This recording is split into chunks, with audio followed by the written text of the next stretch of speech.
Hello, everybody. Good morning. How is everybody doing? It's a lovely day here in Eastern Ontario. Love to see that. Making sure this is all working. So please send me your hearts or likes or give me a comment and tell me this is working. I'll wait to hear from someone before I get started. I'm checking it on my phone and there I am. Ontario. Oh, there we go. And I have to mute. There we go. Okay. How is everybody doing? I'm so happy always when it works. It's always like a kind of, is this going to work this morning? So, nope. Okay. So this morning we're talking about off-leash connection. I'm very excited about that. Swipe left for comments. Very excited about that because this new game I'm working on is just, I've been doing this game. Good morning, Nancy. I've been doing this game. Thank you so much for commenting so I know what's going on. I've been doing this game for a while, for a really, really long while, and it was called Advanced Collar Grab Game, but there's no collar grabbing. So it was just, the name was just confusing my students. The goal is the collar grab, but now I am just using it in so many different situations and I am seeing so many benefits. I am just thrilled. Okay, so thank you for joining me this week. This is part 3 of our voluntary attention series. The longer I do dog training, the more I realize how, and I've known this for a long time, but dogs are doing the best they can. And when we give them the opportunity to be successful, they are so happy to be successful, so happy to participate with us. This whole, they're being dominant, they're being alpha, just hurts my soul now when I hear it, because I so understand that's so wrong.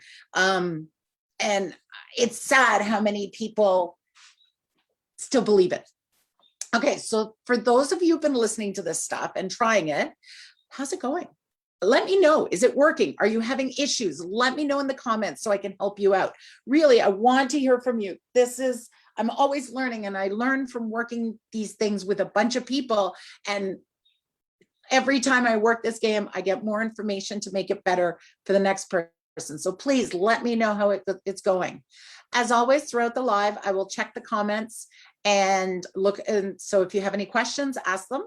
And if you're watching the replay, write down #replay in the comments. That way I know I did not answer it during the live. For those who don't know me, my name is Paula Hoger.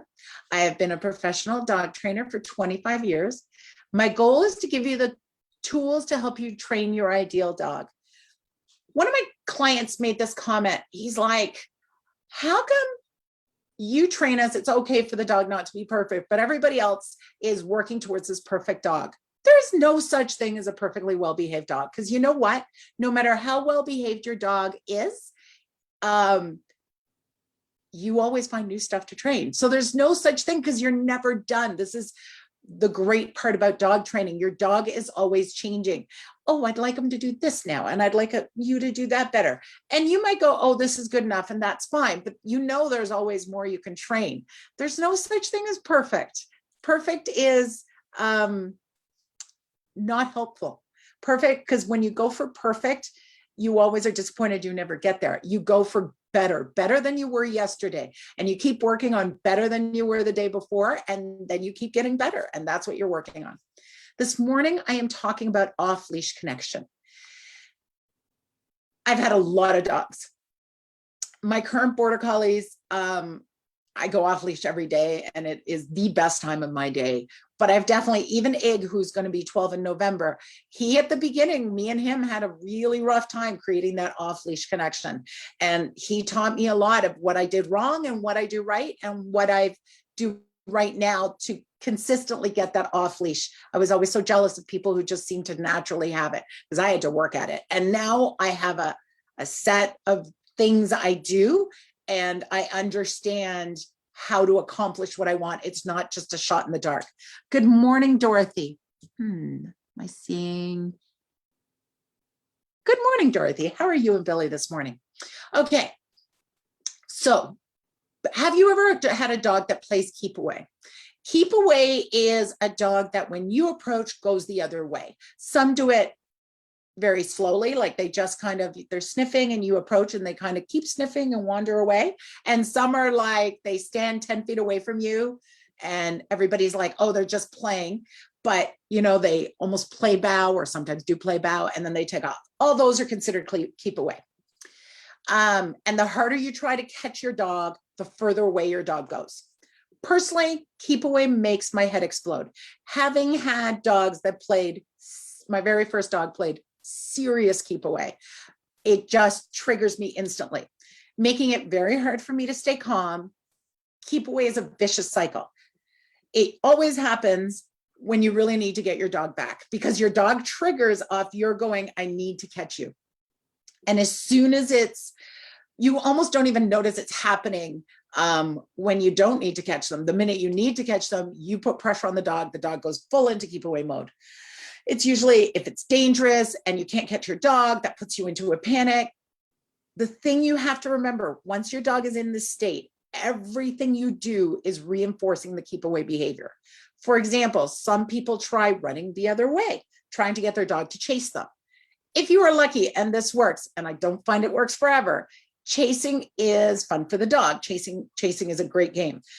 Therefore, reinforcing. If you call your dog and run, that's okay because you didn't give your dog a chance to make a choice. So then you're associating the call with the running, the chasing.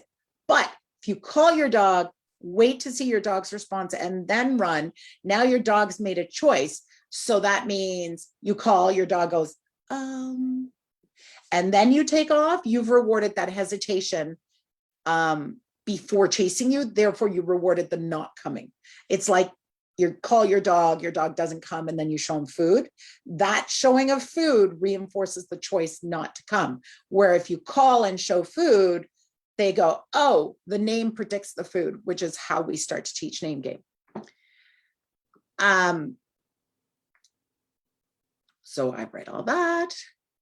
And I find with keep away, your tricks, showing them food, running away, will work a few times. And then the dog's like, no, this isn't working.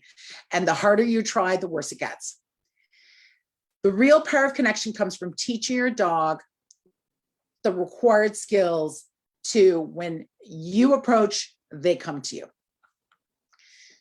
Trying to use food also ends up the same way. Even worse, when you show your dog the food, I've had dogs in my house. I boarded a dog for a friend, and when I needed her in from the yard, and she wouldn't come, she wasn't my dog. I hadn't trained her, so I was like, no problem. I called her, and then I just go to the yard and just show her cookies. As soon as you showed her cookies, she backed up. She went further away. So that's the problem with trying to outsmart the dog. The dogs are smarter. And they eventually, what you're doing to try to trick them to come in actually pushes them away. Let me give you an example. You have your dog off leash, it's time to go, and you start to worry about being able to catch them. See this a lot at off leash parks. Right away, your dog sees your state, knows you're about to try to catch them, and goes into keep away mode. You know when they look right at you, but the slightest motion for you is going to make them run. You try and remain calm. This also happens when they have something in their mouth. Remember to shut off phone calls before you start your live. The puppy, you go, hey, look, I have your favorite treats, and you hold the bag or you're holding your handful of food. The problem is, like with the chase, what predicted the food was going into keep away mode. Therefore, you are rewarding the keep away behavior. And sooner or later, the food stops working and the keep away gets worse because you're rewarding the keep away behavior. Shortcuts may feel good in the short term, but will always come back to bite you in the butt when you really need your dog to listen, because you are inadvertently rewarding the wrong thing. I was speaking to someone this morning and she said, oh, when my dog bites at me, I give her the bully stick. And with an 8-week-old puppy, I will redirect them to a chew toy, like a bully stick. But you have to start being very quickly, you have to start being careful that when they're biting at you and you give them a bully stick, are you not reinforcing the biting at you? So most of dogs' bad behaviors are because we're reinforcing the wrong thing, because we're reacting, not being proactive. Now I want to make a comment before I tell you about the new game. Training your dog has to be holistic. What I mean by this is you can't isolate one game and think it will fix your dog. Like the AKA game, which is the new game, and think your dog will be trained. For example, you diligently work the AKA game, which stands for anti-keep-away game. Your dog is getting really good in this environment you are playing in, but you still get keep away if, let's say, he runs out the front door. I remember this with my first dog who had horrible keep away. I would work his recall, but you put him in a real life situation, he defaulted back to what we used to get, which was keep away. This is because the habit of running out the front door, so we're working with the example of running out the front door, is already established. And then the running away, and of course you chasing, because now your dog's on the street and you have no choice, is an established routine. The AKA game alone is not going to magically build a perfect recall or stop your dog from running out the door. It is only a piece of the solution. It will give you a tool that, if used correctly, will improve connection with your dog, which is a piece of the solution. And an improved connection will prevent these situations where your dog may run away from you, therefore preventing those habits from getting created. The full picture of raising your dream dog has many components and elements, and all the moving parts influence each other. This is what I do in my consults. I want to hear about the whole dog, all the bits and pieces. We start with just talking. The more you talk, the more information I get to put the whole plan into place. We spend time together just chatting. Tell me about your dog, the good, the bad, the ugly. From that information, that's how I create the training plan that addresses the problems that are most affecting life with your dog. You can't work on 100 things. You can only work on 2 or 3 things well at one time. But picking the correct 2 or 3 things is the important part. That way you don't waste hours of training that won't get you to your goal. Or worse, spend weeks stuck troubleshooting a problem, not knowing how to move forward. That might be the AKA game, or for your situation, I may use a different game. It really depends on your dog and your goals. Now back to the game. The new game is called the anti-keep-away game, shortened to the AKA game. The goal with this game is when I approach my dog, they should come towards me, which is the opposite of going the other way, which is keep away. Depending on the dog, you can do this in a field or a fenced-in area, or with some dogs, I suggest you start this in your house because that's where you're going to get more likely to get success. Let me see if there's any comments. Oh, thank you, Dorothy. Dorothy was one of my puppy clients with her lovely border collie, Billy, and she's going to send me some videos.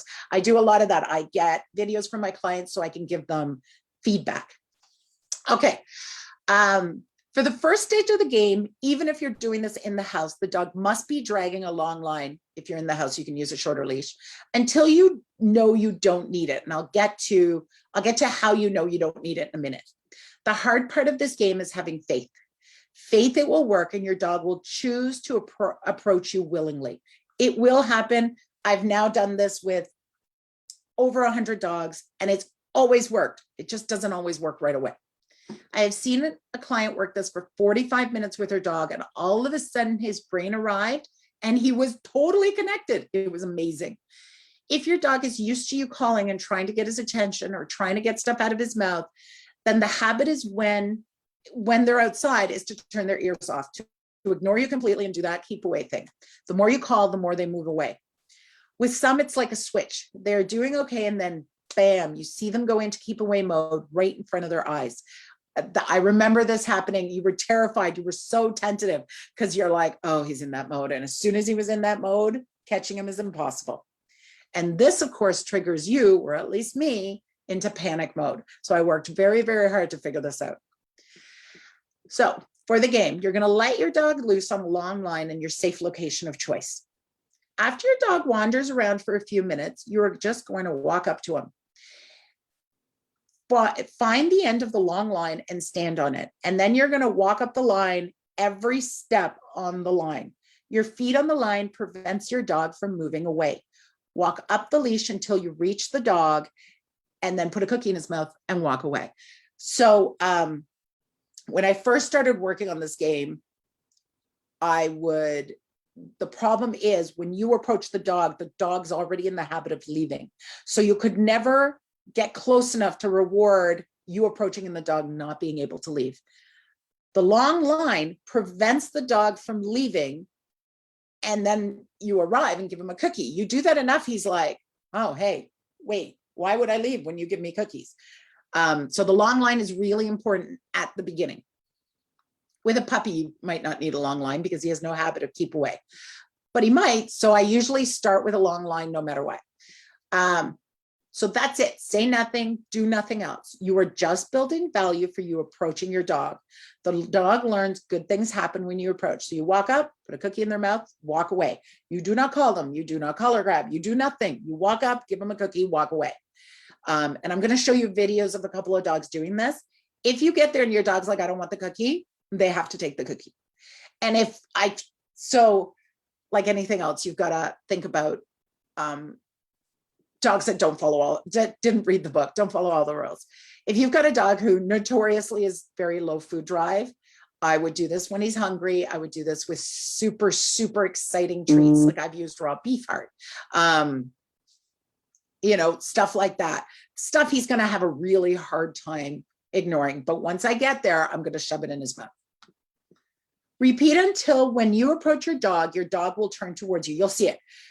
You'll walk towards the dog and then your dog will try to keep going, but you're standing on the line, you reward him. You do this. And eventually when you start to approach the dog's like, hey, do you have a cookie? And that's stage 2. That's amazing because this is what we're working on. When I approach you, you come towards me. Once your dog stops moving away when you approach, you can stop walking up the long line and just start and just do the exact same game without the long line. Side note. Do this 2 or 3 times and then ignore the dog for a few minutes. Let him be a little curious, do whatever, and then do it again. Don't go out for 10 minutes and do 100 repetitions. Do a few, let the dog be. Do a few, let the dog be. About 2 to 3 times and then let the dog be. Always putting in breathing room for the dog.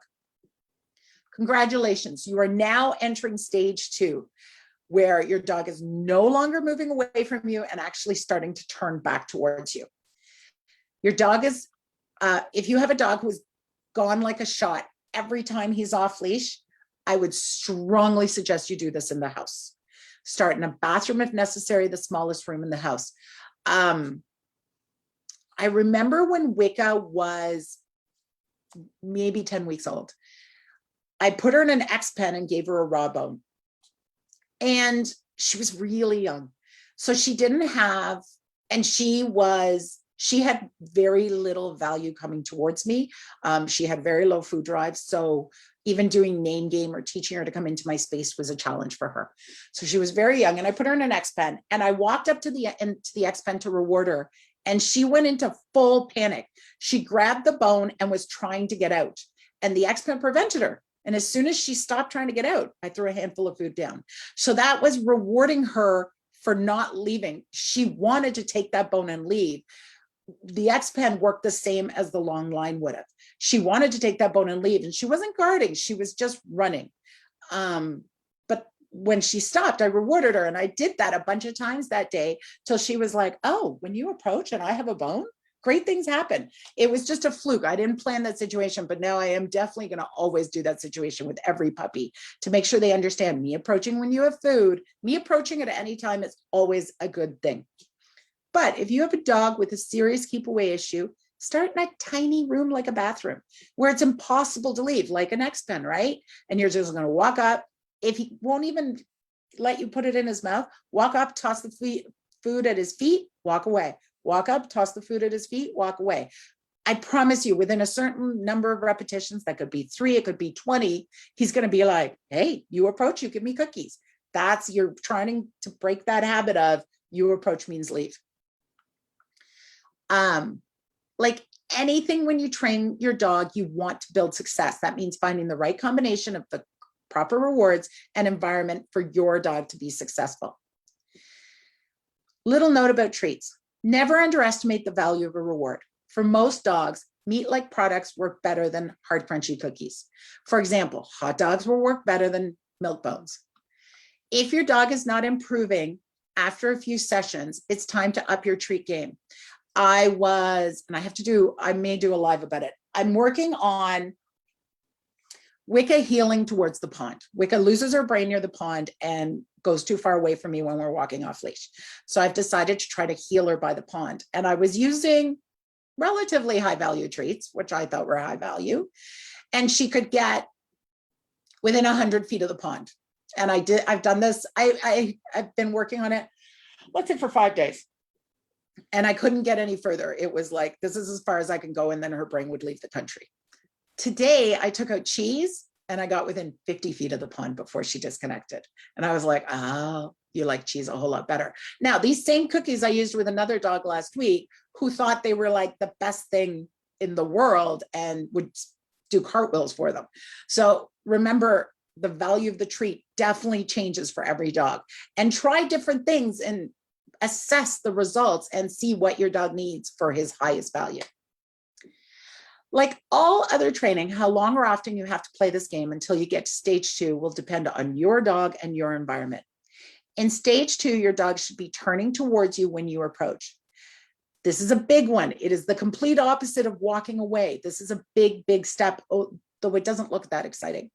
When your dog turns towards you, take a step back away from your dog and offer a reward under the height of the chin of the dog between your legs. The position of the treat is important. So let me say it again, between your legs. This gives a tactile reminder of where your hands should be. The position draws the dog into your space. Instead, human nature, we tend to go like this and feed 3 feet away from us. I want the dog coming into my space. If I remind my clients between your legs, that pulls them in towards me. Under the height of the chin of the dog, humans naturally offer the food high. We tend to keep our food in at our stomach, and we drop it down, we bring it down, which tends to create a dog that jumps up. If you always offer the food under the height of the chin of the dog. So for most people, that's about your knees. For little dog owners, it's about your ankles. The dog will learn to come in at your knees and never look up and never jump for the food.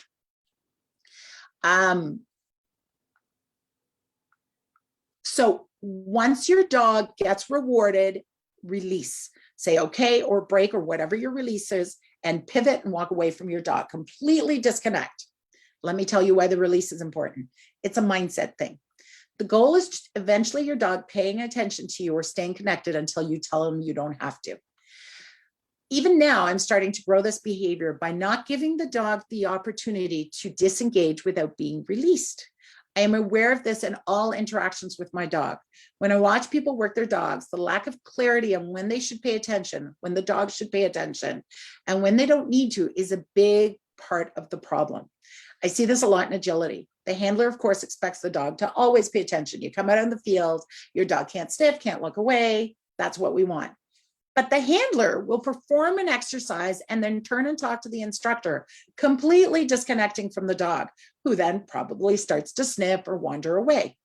Now the handler turns back and calls the dog, and the dog ignores them and keeps sniffing because the handler is annoyed and nagging, creating an unproductive relationship in the agility field.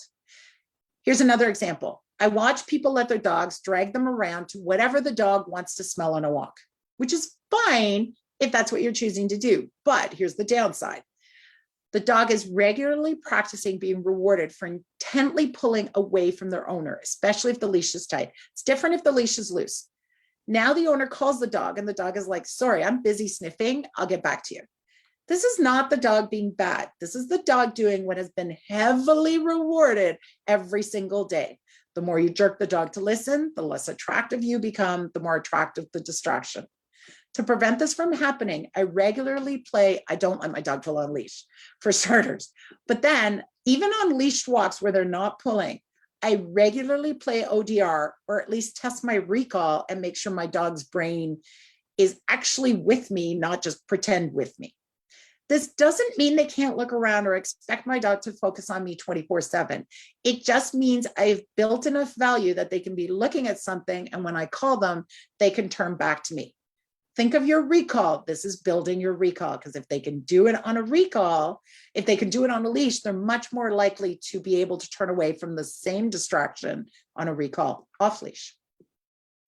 Okay, so at this point, the AKA game, I reward, release, and walk away. Like the ODR game, and for those who aren't familiar, ODR stands for observe, don't react. Also building connection with this game, but this game is on leash.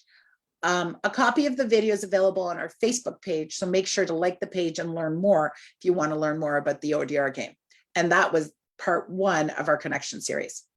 So at first, when you release and walk away, your dog won't care. Dogs are used to getting a cookie and being done. Why stick around? Nothing else is happening. Eventually, I promise it will always happen. Your dog will choose to stay connected with you. And I have a video to show you at the end saying, hey, the dog's like, wait a minute, I was not done with you. I'd like to work some more. And that's where the money is. That choice of I am ready to relinquish the environment and work with you. This is voluntary collection. This is what you are looking for. Sorry, this is voluntary connection, not collection. This is what you are looking for. For now, just keep walking in, rewarding, and then walking away. As you play this game, your dog will start looking up as you approach. This is the first step. Let me remind you, at this stage, there is no cue. You aren't adding in any words to the behavior. You're not trying to lure them. You are just, nor are you asking for anything in return. You just walk towards your dog, reward, then walk away. In time, your dog will make the connection that walking towards you means good things happen. This is your dog voluntarily giving up on the environment and choosing you. Do not do this in an environment with heavy distractions at the beginning, or distractions that are rewarding to your dog, like dogs playing or people walking. They're not going to leave that dog and come to you at the beginning. They will eventually. They'll go out and leave the dog, but not now. Don't start there. Some situations I've been using the AKA game in the backyard. Plenty of dogs. Good morning, Tammy. Plenty of dogs will not come in from the yard. This game is a great way to start working on that. First step, put a dog on a long line and let him do his thing. I have the same problem everybody else does. I don't go out in the backyard with my dogs very often. I might go out and train once in a blue moon, but I usually train in the agility field or in the house. My dogs do their own thing in the backyard. So their value to me diminishes. And I have a child who goes out in the backyard all the time and jumps on the trampoline, and they both love that. So the value for him increases. With my young dog, Wicca, I've had to do this to go, hey, I exist in the backyard. You should listen to me. So put the dog on a long line and let him do his thing in the backyard. Every few minutes, walk up the line and reward him. Repeat about 10 times, then take a break. Continue until when you approach the dog turns back and starts moving towards you. When this has happened a few times, you're ready to start working on your recall.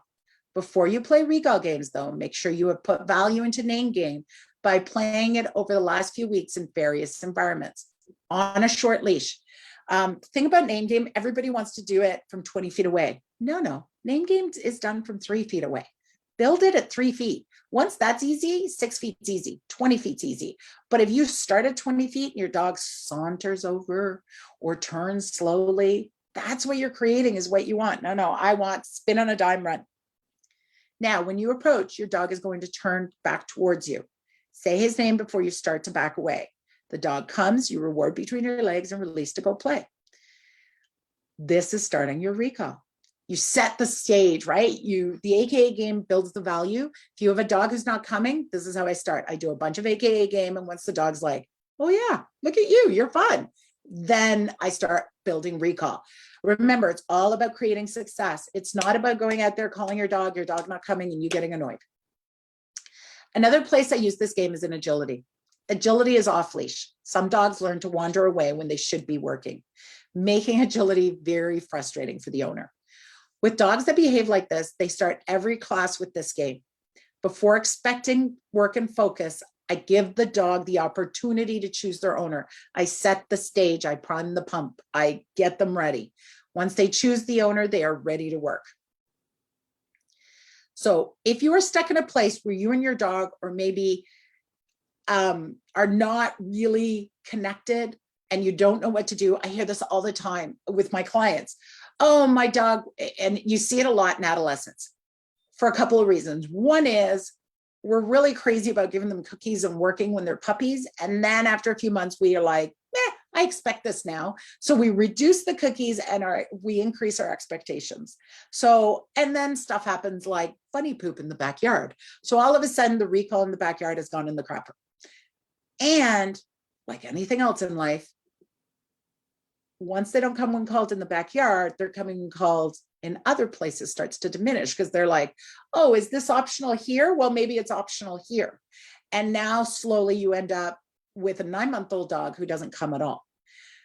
Instead, find the place where it's falling apart and start playing the AKA game or whatever game you need to play to build value and then maintain that skill. Don't let that skill slowly fade away and then be like, oh, my dog doesn't come when called. There's always the first time it failed and the second time it failed. That's when you need to address it, not waiting. So instead of, if you're having a hard time with this and you're not sure what to do and how to fix it, reach out to join the Canine Reset. It's my one-on-one custom training plan and coaching solution designed to help you and your dog get to a place of connection without the overwhelming and time-consuming setbacks of doing it for yourself. So I want to end today with making sure there's no comments. No, none. I want to end the talk today with some video of one is one of my clients and one is my own dog. So here we go. Here we go. Okay. So this is a dog who's had a hard time with connection. And we're just playing AKA my agility field. He's not taking the treat and I want her to, it's not optional to take the treat. So she takes him by the collar and shoves the cookie in his mouth, which is exactly what I want. And she walks away. The dog must take the cookie. And that isn't going to be 100% for every single dog in the world. There's always those dogs that didn't read the book, but for 99%, I'm going to go, it's not optional. I don't care how happy you are about sniffing. I'm relatively sure there's no food on the agility field. It's an agility field. We train on it. So there could be an odd piece. So he is sniffing and they're dogs. There's always something to sniff. But there should be enough value for her that he does. He eventually goes, okay, this is the dog that took 45 minutes. Did you see a little bit of keep away there? She went to give him his cookie and he was like, no, I'm busy. And this is the game. This is where you need faith because she's my lovely client who was like, I believe you, it's going to work, and kept playing the game. So it took about 45 minutes and I'm going to fast forward because you've seen enough of this. And then we change to a different field. So here you start seeing, he starts to look at her.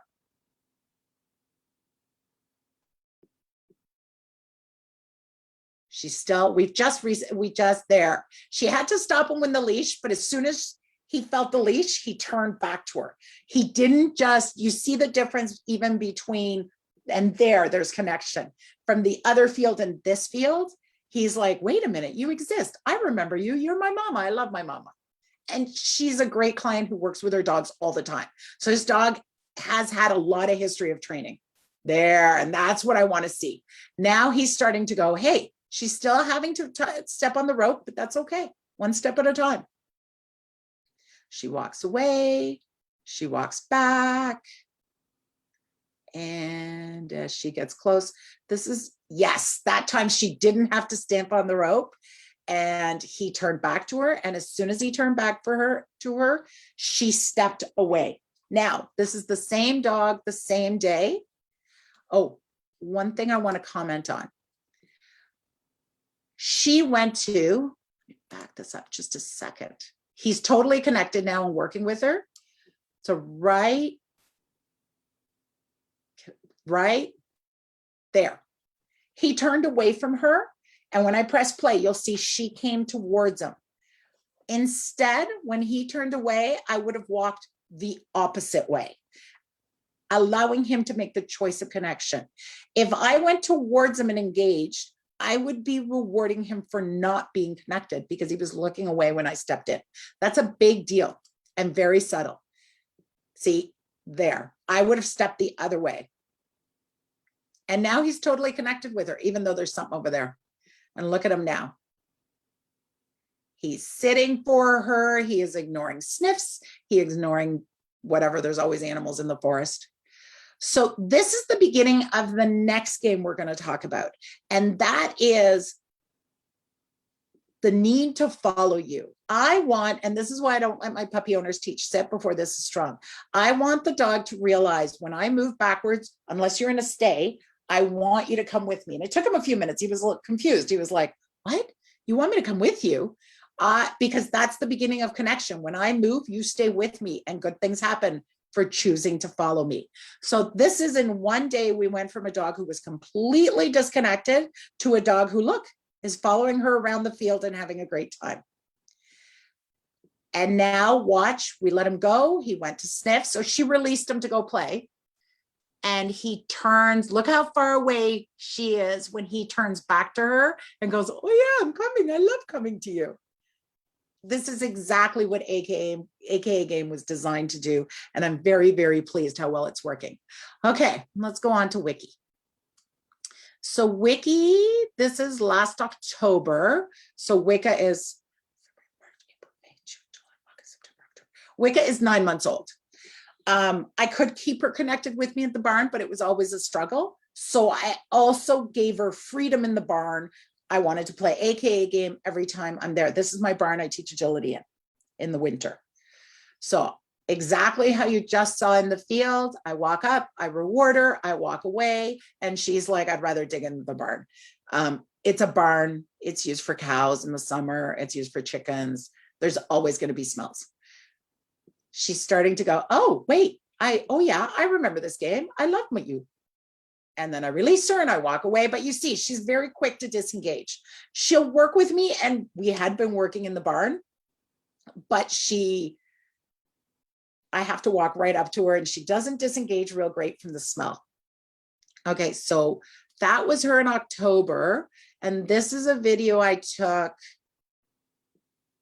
This is a video I took yesterday. So I just sent her to go get her toy. Oh, I forgot to put mute. Okay.